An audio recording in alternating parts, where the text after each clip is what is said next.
United হাসপাতাল ambulance injection দেয়নি, অভিযোগ খালেদা জিয়া চিকিৎসকের। রাসেলস ভাইপারে কামড়ানো সেই কৃষক এখন সম্পূর্ণ সুস্থ। জানাবো আত্মগোপনে মতিউরের স্ত্রী উপজেলা চেয়ারম্যান হয়ে গেছেন সম্পদের পাহাড়। এবং সর্বশেষ জানাবো ভারতের সঙ্গে সম্পর্ক উন্নয়নের পরামর্শ বিএনপি নেতাদের। শুনছিলেন সংবাদ শিরোনাম, এবারে বিস্তারিত। ইউনাইটেড হাসপাতাল অ্যাম্বুলেন্স ইনজেকশন দেয়নি, অভিযোগ খালেদা জিয়া চিকিৎসকের। গুলশান ইউনাইটেড হাসপাতালের কাছে অ্যাম্বুলেন্স ও ইনজেকশন যে না পাওয়ায় অভিযোগ করেছেন বিএনপি চেয়ারপারসন খালেদা জিয়ার ব্যক্তিগত চিকিৎসক অধ্যাপক AJM জাহিদ হোসেন। রাত 10টার দিকে রাজধানীর বসুন্ধরা আবাসিক এলাকায় এভারকেয়ার হাসপাতাল এলাকায় খালেদা জিয়ার শারীরিক অবস্থা জানাতে সাংবাদিকদের সঙ্গে আলাপকালে এমন অভিযোগ করেন জাহিদ হোসেন। তিনি জানান, খালেদা জিয়ার শরীরে রবিবার প্রথমে প্রাইমারি ও পরবর্তী সময়ে পার্মানেন্ট পেসমেকার স্থাপন করা হয়। আগামী 24 ঘন্টার মধ্যে খালেদা জিয়ার শারীরিক অবস্থা সম্পর্কে বলা মুশকিল বলে উল্লেখ করেন জাহিদ হোসেন। রাজধানীর ইউনাইটেড হাসপাতালের রেসপন্স প্রসঙ্গে জাহিদ হোসেন বলেন, শুক্রবার রাতের বেলায় যখন ঘড়িতে রাত 2টা 8 মিনিট ম্যাডামের এই খারাপ অবস্থায় আমি পার্শ্ববর্তী হাসপাতালে ম্যাডামকে ট্রান্সফার করতে একটি অ্যাম্বুলেন্সের জন্য ফোন করেছিলাম। অত্যন্ত পরিতাপের বিষয়, আমাকে বলা হলো তাদের হাসপাতালের নিয়ম হচ্ছে তাদের হাসপাতালে ভর্তি হলে তারা অ্যাম্বুলেন্স সার্ভিস দেবে। এটি অ্যাম্বুলেন্স বা জরুরি চিকিৎসার কোনো নিয়ম হতে পারে না। এছাড়া খালেদা জিয়ার জন্য 2টি ইনজেকশন চেয়েও পাওয়া যায়নি বলে অভিযোগ করেন এই চিকিৎসক। তিনি বলেন, এবং 2টি ইনজেকশনের জন্য অনুরোধ করেছি ইউনাইটেড হসপিটালের ডিউটি ম্যানেজার চিকিৎসক দায়িত্বশীলদের কাছে, কিন্তু তাও পেলাম না। এটার নাকি নিয়ম নেই। তাদের বক্তব্য ছিল, রোগী তো আমাদের হাসপাতালে ভর্তি হবে না, অর্থাৎ রোগী যদি তাদের হাসপাতালে ভর্তি হয় তাহলে জরুরি চিকিৎসা পাবে, অন্যথায় পাবে না। এটা জাতির জন্য দুর্ভাগ্যজনক। এ ধরনের জরুরি চিকিৎসা ও অ্যাম্বুলেন্স ব্যবস্থা আদৌ আছে কিনা?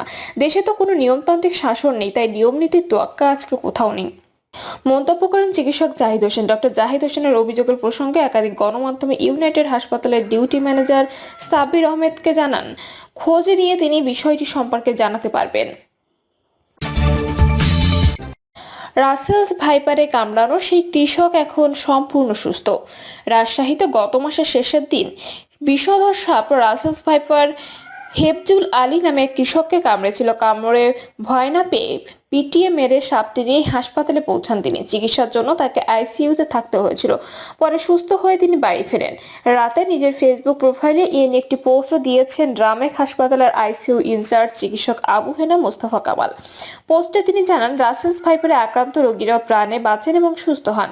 হেফজুল তা দৃষ্টান্ত। তাই রাসেলস ভাইপার নিয়ে অহেতুক আতঙ্কিত হওয়ার কিছু নেই। রাসেলস ভাইপারে কাটা ব্যক্তিকে 2 ঘন্টার মধ্যে হাসপাতালে নেওয়া গেলে চিকিৎসা সম্ভব। সেজন্য বিষয়টি গুরুত্বের সঙ্গে মনে রাখার পরামর্শ দেন এ চিকিৎসক। চিকিৎসক আরো জানান, নিচু হয়ে থাকায় ডান চোয়ালে কামড় দিয়ে দেয়। তিনি সাপটি মেরে পলিথিনে ব্যাগে করে একজনের মোটরসাইকেলে চেপে প্রথমে স্থানীয় স্বাস্থ্য কমপ্লেক্স এবং পরে রাজশাহী মেডিকেল কলেজ হাসপাতালে চলে আসেন। তিনি লেখেন, ওছাড়া যেন সাপে কাটা রোগীদের অতি দ্রুত হাসপাতালে পাঠানোর পরামর্শ দেন। রাসেলস ভাইপার সাপ নিয়ে আতঙ্কিত না হয়ে সঠিক তথ্য জানুন। আমরা যারা দীর্ঘদিন রাসেলস ভাইপারে কাটা রোগীর চিকিৎসা দিচ্ছি, যারা প্রাণীবিদ্যা নিয়ে কাজ করছেন, সেই বিশেষজ্ঞদের সঙ্গে কথা বলে সঠিক তথ্য জানুন। তিনি লেখেন, কর্তব্যরত চিকিৎসক তাৎক্ষণিকভাবে আইসিইউতে অনুরোধ করায় ভর্তির ব্যবস্থা হয়েছিল।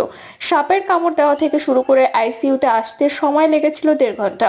মহান আল্লাহর দয়া এবং দ্রুত সময় আইসিইউতে আমরা নিয়ম মাফিক চিকিৎসা দেওয়ার তিনি সম্পূর্ণ সুস্থ হয়ে যান। চিকিৎসক আবু হেনা মোস্তফা কামাল আরো জানান, 2012 সাল থেকে রাসেলস ভাইপার কামড়ানো অনেক রোগী রামেক হাসপাতালে আইসিইউতে চিকিৎসা পেয়েছেন। সাপে কামড়ানো 2 ঘন্টার মধ্যে যারা আসতে পেরেছেন তাদের প্রায় সবাই সম্পূর্ণ সুস্থ হয়েছেন। তবে দেরিতে চিকিৎসা পাওয়া রোগীদের প্রায় সবারই ডায়ালাইসিস লেগেছে, আক্রান্ত স্থানে পচন ধরেছে। আত্মগোপনে মতিউরের স্ত্রী উপজেলা চেয়ারম্যান হয়ে গড়েছেন সম্পদের পাহাড়। ছেলে মুশফিকুর রহমানের 15 লাখ টাকার ছাগল কাণ্ডের ঘটনায় অবৈধ সম্পদ অর্জন ও অর্থ পাচার সহ নানান বিষয়ে ভালোই বেকায়দায় পড়েছেন বাবা মতিউর রহমান। তাকে এনবিআর থেকে সরানোর পাশাপাশি সোনালী ব্যাংক থেকে অপসারণ করা হয়েছে। তার বিরুদ্ধে অবৈধ সম্পদ অর্জন ও অর্থ পাচারের অভিযোগের বিষয়ে অনুসন্ধান শুরু করেছে দুর্নীতি দমন কমিশন। এসবের জেরে এখন আলোচনায় মতিউর রহমানের প্রথম স্ত্রী নরসিংদীর রায়পুরের উপজেলা চেয়ারম্যান লায়লা কানিস লাকি। জেলা জুড়ে মানুষের মুখে মুখে এই উপজেলা চেয়ারম্যানের সম্পদের আলোচনা। এখানে উল্লেখ উল্লেখ্য যে 15 লাখ টাকার আলোচিত সেই ছাগল কিনতে যাওয়া মুশফিকুর রহমান এনবিআর কর্মকর্তা মতিউর রহমানের দ্বিতীয় ঘরের সন্তান। এদিকে গত কয়েকদিন ধরে লায়লা আত্মগোপনে আছেন বলে গুঞ্জন উঠেছে। তার ব্যবহৃত মোবাইল নম্বরে দুপুরে এই প্রতিবেদক কয়েকবার কল দিলেও সেটি বন্ধ পাওয়া যায়। বাড়িতে গিয়েও তাকে পাওয়া যায়নি। তবে তার নম্বরে রাতে আবার কল দিয়ে নম্বর খোলা পেলেও তিনি রিসিভ করেননি। তার দুই ঘনিষ্ঠজনকে জিজ্ঞেস করলে তারা বলেন আবার কোনো খোঁজ পাওয়া যাচ্ছে না, তিনি কোথায় আছেন তা বলতে পারেননি। কিন্তু তিনি কেন আত্মগোপনে, তার সমস্যা কোথায়, এই প্রশ্নের ঘুরপাক খাচ্ছে মানুষের মনে। জানা গেছে লায়লা কানিজ লাকি ছিলেন রাজধানীর তিতুমির সরকারি কলেজে বাংলা বিষয়ের সহযোগী অধ্যাপক। শিক্ষকতার পাশাপাশি রামপুরা উপজেলা মরজালের নিজ এলাকায় প্রায় 1.5 একর জমিতে ওয়াটার পার্ক ও ইকো রিসোর্ট নামের একটি বিনোদন কেন্দ্র গড়ে তোলেন। সেখানেই 2018 সালে পরিচয় হয় স্থানীয় সংসদ সদস্য রাজিউদ্দিন আহমেদের সঙ্গে। এরপর থেকে ওই পার্কে অবকাশ যাপন করতে যেতেন। এক পর্যায়ে লায়লাকে রাজনীতিতে আমন্ত্রণ জানান এমপি। 2023 সালে উপজেলা চেয়ারম্যান সাদিকুর রহমান মারা গেলে স্বেচ্ছায় চাকরি ছেড়ে উপনির্বাচনে প্রার্থী হন ও সংসদ সদস্যের প্রভাবে বিনা প্রতিদ্বন্দ্বিতায় চেয়ারম্যান হন। তিনি জেলা আওয়ামী লীগের বর্তমান কমিটি দুর্যোগ ত্রাণ ও সমাজ কল্যাণ বিষয়ক সম্পাদক। উপজেলা আওয়ামী লীগের নেতাকর্মীরা বলছেন শুধুমাত্র অবৈধ টাকা জোরে লায়লা স্থানীয় সংসদ সদস্য রাজিউদ্দিন আহমেদের পৃষ্ঠপোষকতায় রায়পুর রাজনীতিতে ঢুকে পড়েন। রাজনীতিতে খরচ করার সবই তার স্বামী আলোচিত রাজস্ব কর্মকর্তা মতিউর রহমানের অবৈধ উপার্জনের টাকা। শিক্ষকতার আয়ে তার এত সম্পদ থাকার কথা নয়। তাকে জোর করে রাজনীতিতে প্রতিষ্ঠিত করার স্থানীয় আওয়ামী লীগের দীর্ঘদিনের ত্যাগী নেতারা এখন কোণঠাসা। অবস্থা এখন এমন, এমপি ও উপজেলা চেয়ারম্যান এক পক্ষ এবং সব আওয়ামী লীগ নেতা অন্য পক্ষ। এমপির সহযোগিতায় নরসিংদীর সংরক্ষিত মহিলা আসনের এমপি ও জেলা পরিষদের চেয়ারম্যান পদে দলীয় মনোনয়নও চেয়েছিলেন তিনি। শিক্ষক থেকে রাজনীতিবিদ বনে যাওয়া লায়লা কানিজের নামে প্রচুর সম্পদ। তার নির্বাচনী হলফনামা থেকে জানা গেছে তার বাৎসরিক আয় কৃষি খাত থেকে 18 লাখ, বাড়ি, অ্যাপার্টমেন্ট, দোকান ও অন্যান্য ভাড়া থেকে 9,90,000, শেয়ার, সঞ্চয়পত্র, ব্যাংক আমানতের লভ্যাংশ থেকে 3,82,500, উপজেলা চেয়ারম্যানের সম্মানী বাবদ 1,63,875, ব্যাংক সুদ থেকে 1,18,939 টাকা। বিভিন্ন ব্যাংক ও আর্থিক প্রতিষ্ঠানে তার জমা রয়েছে 3,55,00,000 টাকা। তার কৃষি জমির পরিমাণ 154%।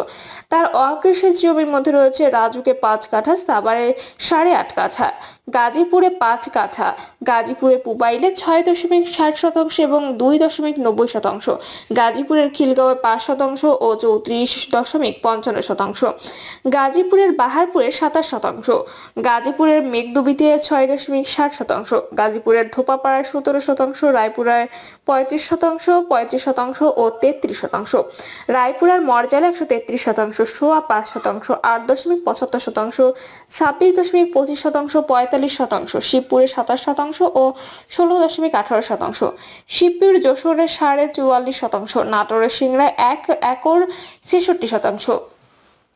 কিন্তু লায়লার ঘনিষ্ঠ একাধিক সূত্র বলছে তিনি তার মোট সম্পত্তির মাত্র অর্ধেকেরও কম দেখিয়েছেন হলফনামায়। মরজাল বাস স্ট্যান্ড থেকে 1 কিলোমিটার দূরত্বে মতিউর রহমান ও লায়লা কানিজ দম্পতির আধুনিক স্থাপত্যের ডুপ্লেক্স বাড়ি। কয়েক কোটি টাকা ব্যয়ে নির্মিত বাড়িটি বেশ বিলাসবহুল। বাড়ি জুড়ে দেশি বিদেশি গাছের সারি, সবুজ ঘাসের আঙিনা, পেছনে রয়েছে ঘাট ও লেক, পাশে রয়েছে কর্মচারীদের থাকার জায়গা। ছেলে মুশফিকুর রহমানের 15 লাখ টাকার ছাগলকাণ্ডের ঘটনায় অবৈধ সম্পদ অর্জন ও অর্থ পাচার সহ নানান বিষয়ে ভালোই বেকায়দায় পড়েছেন বাবা মতিউর রহমান। বাড়ির ভিতরে প্রবেশ করেছেন এমন কয়েকজন জানান বাড়িটিতে মতিউর রহমান মাঝে মধ্যে এলেও প্রায় সবসময় লায়লা কানিজ থাকেন। এর ভেতরে রাজকীয় সব আসবাবপত্র ও দামি জিনিসপত্র ঠাসা। ওয়াটার পার্ক ও ইকো রিসোর্টে সরেজমিনে গিয়ে দেখা গেছে 1.5 একর আয়তন জুড়ে পার্কটির অবস্থান। ভেতরে রয়েছে বিলাসবহুল একাধিক কটেজ, বিভিন্ন বয়সীদের জন্য রয়েছে বেশ কিছু রাইড। পুরো পার্ক জুড়ে বিভিন্ন ভাস্কর্য স্থাপনা। প্রতিদিন শত শত মানুষ এই পার্কে ঘুরতে আসেন। এটি স্থানীয়দের কাছে উপজেলা চেয়ারম্যান লায়লা কানিজের পার্ক হিসেবে প্রচারণা আছে।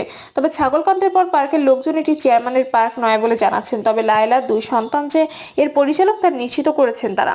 পার্কটির ব্যবস্থাপনা পরিচালক পরিচয় দেওয়া আবুল খায়ের মানিক জানান লায়লা কানিজ শুধু পার্কের ভেতরের পুকুরের মালিক।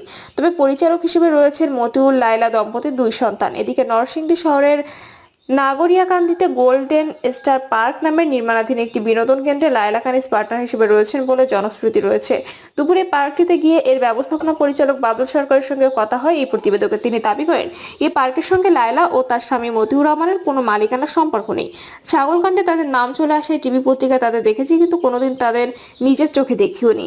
স্থানীয়রা বলছেন তার বাবা কফির উদ্দিন আহমেদ ছিলেন একজন খাদ্য কর্মকর্তা। তার 4 মেয়ে ও 2 ছেলের মধ্যে লায়লা সবার বড়।